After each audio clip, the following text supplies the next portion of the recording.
Simmons, then back down to me, then you, then me, then me, then Simmons, then me, then me, then Simmons, me, Simmons, you, Simmons, me, Simmons, you, me, then me again. It makes perfect sense. But doesn't that mean you go twice as much? Or 10 times as much? Well, hello out there on the internet. Welcome back to In Response, a Magic the Gathering channel focused on the rules and interactions of this game we love. My name is TS, and in this episode, we're going to tackle a topic which gives many beginner players, as well as some experienced players, a bit of trouble. We're going to talk about the stack, priority, and how they interact both in a 1 versus 1 game as well as a multiplayer game. So, with that in mind, let's dive on in. Now, we've talked about the stack before in a previous episode, but let's do a quick review. The stack is how the game organizes multiple effects that all want to resolve at the same time. Perhaps a player played a spell, and before that effect could happen, another player had a way to respond, perhaps by casting another spell or using another ability. Or perhaps one event, such as attacking or going to a specific step or phase, has caused multiple triggers to try to go on the stack at the same time. The better we understand the stack, the easier it is to handle multiple effects that are all trying to happen simultaneously.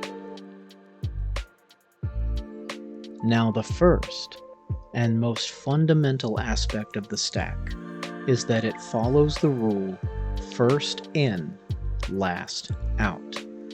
What that means is that whatever goes onto the stack first stays there until everything else above it has fully resolved, and then finally, that first effect is the last thing to resolve in the stack. Let's use an interaction from a previous episode as our example of first in, last out.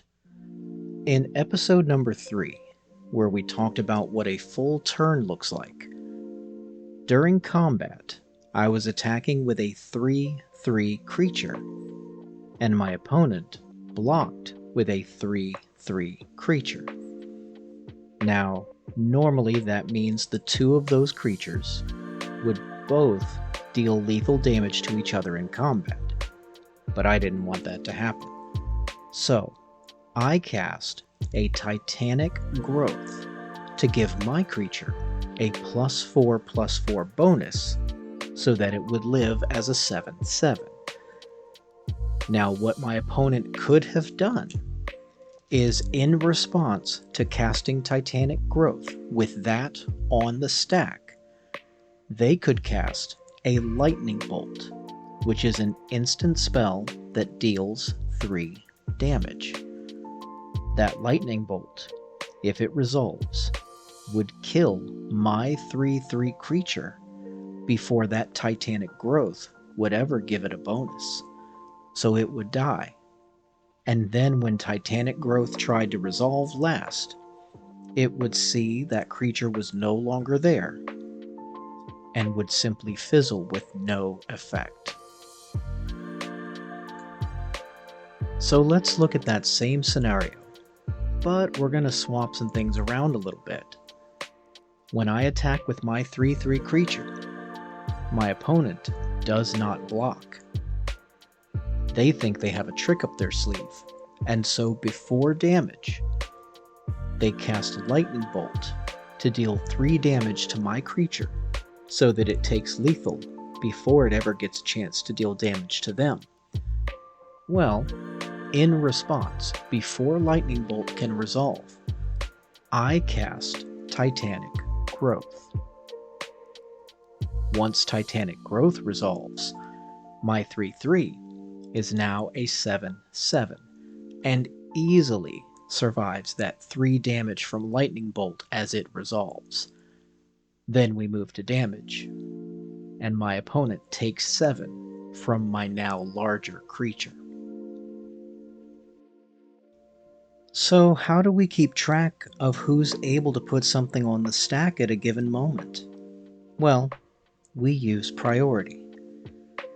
Priority, by default, is given to the active player, or the player whose turn it is, and they keep priority until they either put something new onto the stack and want it to resolve, or they propose moving to the next step or phase in the turn. In order for any of that to happen, they have to pass priority, which is basically going to the next player and saying, hey, is this okay? Or do you have a response? If priority is passed around all players and nobody takes an action, then whatever was on top of the stack resolves, and if there's anything under it, we now have to pass priority around all the players again for that to resolve. Once the stack is empty, priority goes back to the active player. If a player puts something new onto the stack once they get priority, such as activating an ability or casting a spell, then just like everything else, all players will have to pass priority with no action on that effect before it can resolve. Once it does and we get back to the previous object on the stack, then all players must again pass priority on it with no action for it to resolve, even if they passed priority the first time we looked at it on the stack. This is a new time, and priority must pass to all players without them taking an action for that to resolve. Now, some players may want to respond to their own spell or ability while it's still on the stack. To do this, you will need to do what is called holding priority. This means that you have priority, you had permission to put a spell or ability on the stack, but you would like to put more than one on there if you're allowed to. So, for example, an instant spell or an activated ability of something you control. Let's say, for example, my opponent has a scary board state that I want to get rid of, but all I have is this Blasphemous Act, and I don't want to lose my own creatures just to get rid of theirs.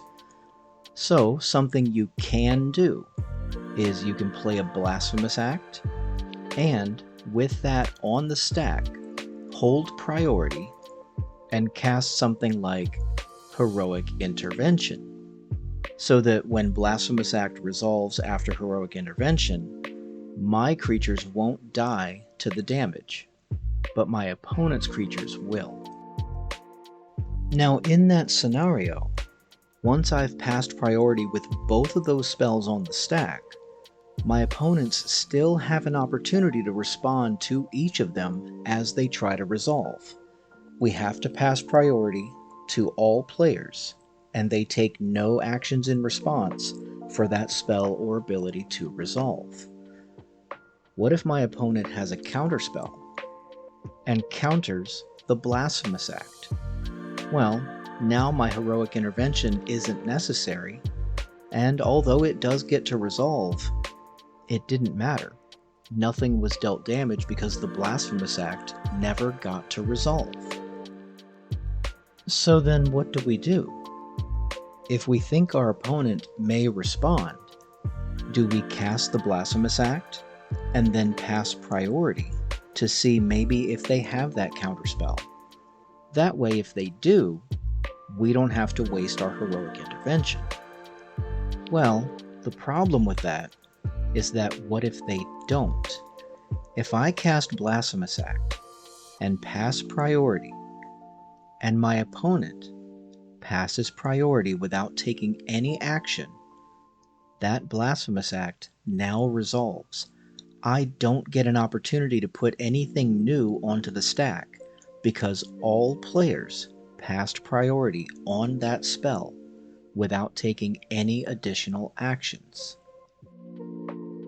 So how do we make sure that that sequence of events turns out exactly the way that we want it to while we're planning it out in our heads.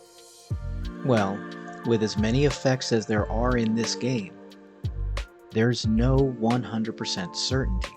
There's always going to be that little bit of risk, even if you have ways to stack the odds in your favor. So, sometimes you just gotta take the chance.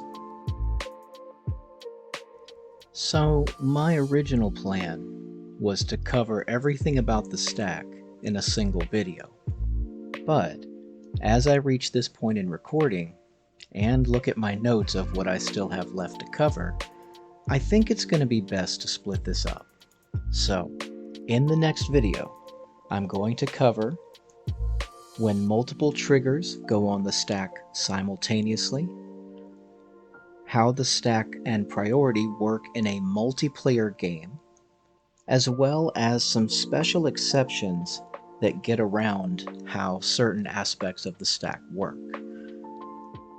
So, until then, thank you for joining me, and I'll see you in the next one.